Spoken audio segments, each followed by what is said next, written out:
The story begins in a British military camp in the last century, where Bert, a German soldier, is held prisoner. One day, a friendly soccer match is organized in the prison, and Bert participates as a goalkeeper. He impressively stops the first shot with a fierce dive, followed by the second, third, and fourth balls, none of which can escape his grasp. A football club coach witnesses this scene.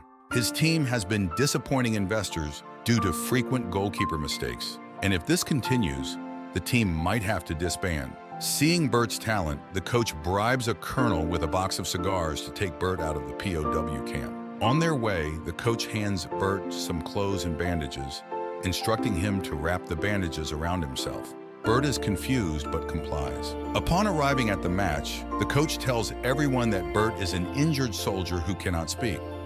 However, Bert immediately contradicts this by speaking, revealing his German accent to everyone. The team becomes wary, wondering who could accept playing football with the enemy. They surround Bert as if ready to beat him up at any moment. It takes the coach's earnest persuasion to convince the team that the most important task is to win the match and save the team. They agree, and Bert joins them on the field. Among the British team, he stands out awkwardly, with the audience casting doubtful glances at him. The whistle blows and the match quickly reaches a critical moment. Bert makes a flying save, catching the first ball, then the second, the third, repeatedly stopping the opponent's attacks and securing opportunities for his teammates. The match ends with a 3-0 victory, and Bert returns to his POW camp, while the coach faces ostracism and discrimination for using a German player.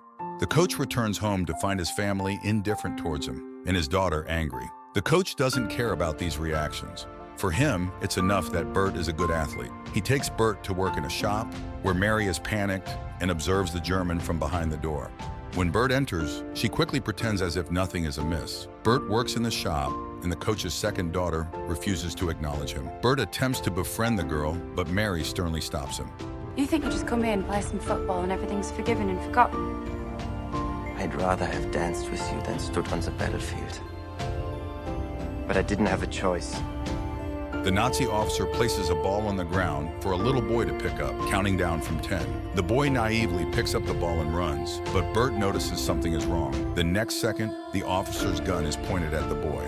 The British officer plays a film that makes nearly every German POW present hang their heads in shame. Bert, too, recalls the story with the little boy. The next day, Bert discovers that a comrade has hanged himself out of guilt. He confronts the officer, accusing him of killing his comrade, but the officer looks at him with contempt. Have you ever asked yourself what Holt House actually did in the war? Now get them away from me.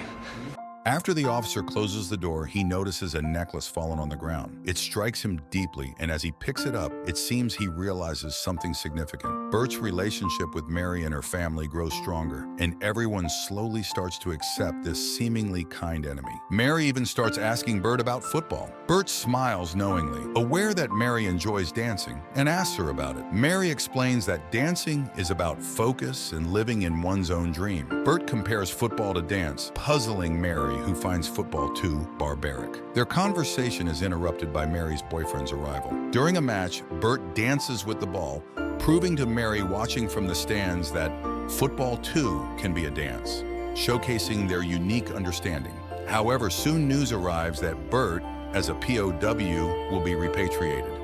Mary feels a deep sense of loss but doesn't show it. The coach is especially disheartened as the team faces a crisis without Bert during a critical phase of the competition. Mary is lost in thought, sitting in the shop, hoping for Bert's return. Unexpectedly, Bert does come back, deciding to play the final match before leaving. Everyone is delighted with this news, having gradually accepted Bert.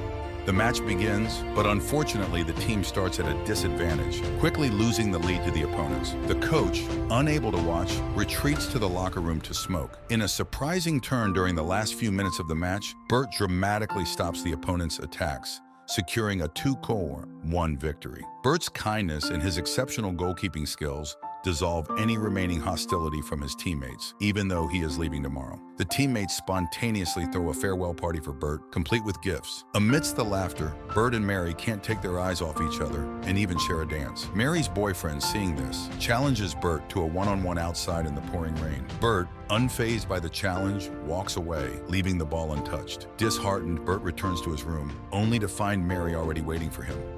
You know you don't always have to do as my dad says. Thus, they had a wedding, and Bert joined Manchester City. However, at the press conference, he faced unprecedented criticism. Being a German POW, his joining the renowned English club was controversial. Reporters bombarded him with sharp questions about his voluntary service in the Nazi army and the Iron Cross medal he received, implying his hands were stained with British blood. The public protested, throwing eggs at the club's offices. Fortunately, the coach and teammates stood united, hand in hand on the field. The crowd yelled for Bert to go back to Germany, tormenting him, but he focused on the game. The first match went poorly for Bert, adding to the club's risk of dissolution due to his involvement. The board members argued heatedly during their meeting. I didn't know him as a soldier, I only know him as a man. You lot band together and try and break a man who's already broken, instead of helping him find a future. And all because it's easier than forgiveness. Mary's words led some attendees to reflect deeply. With the support of his family, Bert returned to form in the next match. His impressive saves turned jeers into cheers and astonishment, and newspapers began to vindicate him. Bert enjoyed success in both his career and love life, dazzling on the field and welcoming a son. An accident occurred in the second half of a match, with Manchester City in the lead. Near the end, Bert suffered a neck injury from an opponent's kick, breaking his cervical spine. Unaware of the severity, he endured the pain and stayed until the end. Doctors at the hospital revealed that the fifth vertebra broke and lodged into the sixth, narrowly saving his life. Lying in the hospital, Bert remembered the boy he couldn't save, who fell as the ball rolled away. Bert wore the boy's necklace, the same one found by the officer, perhaps by fate. Tragically, his son died in a car accident, devastating the family. Bert stopped playing football, spending every day with his wife until the officer who found the necklace approached him. The officer revealed his own loss in a German bombing raid on Manchester, where his wife and children died and were buried. Go out there and play, Bert. Play for the people who've accepted you. For those of us who've lost someone in the wartime. Play for your son.